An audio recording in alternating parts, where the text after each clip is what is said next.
Hi, I'm Gary with Aldan American. Today we're going to talk about coilovers. What are coilovers and why do I need them?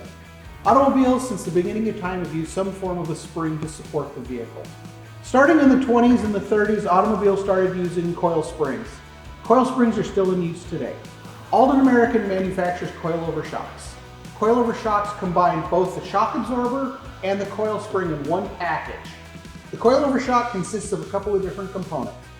You have the coil spring, you have the shock absorber, you have the mounting hardware, you have the dampening adjuster, and the ride height adjuster. The coilover is ride height adjustable. By using the spanner wrench, we can adjust the spring perch to adjust the preload on the spring to change the ride height, whether we want to raise or lower the spring.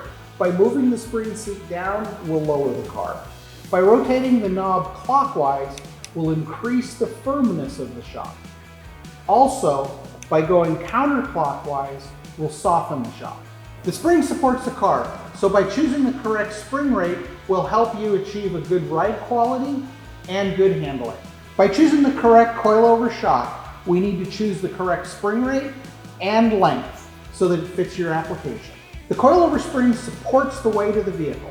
The shock controls the bounce for a smooth, in-control ride. By having an adjustable dampening shock, we can go from firm to soft to adjust the ride quality of the car. If the car is too firm, it will be very rough riding, not real comfortable to drive. If the shock is adjusted too soft, the car will just float down the highway and it'll never feel like it's in control and have poor handling characteristics. A coilover shock has two distinct areas of adjustability. The first area is ride height. By adjusting the spring up and down on the preload, we can adjust the ride height of the car. The second area we can change is the dampening. By adjusting the firm or the soft on the rebound side, we can control the bounce, which relates to ride quality and handling. In choosing Aldan American, we have a wide variety of spring rates, a large selection of shocks, and we're made in America. You can check out our catalog for all of our applications and our different lengths and springs available.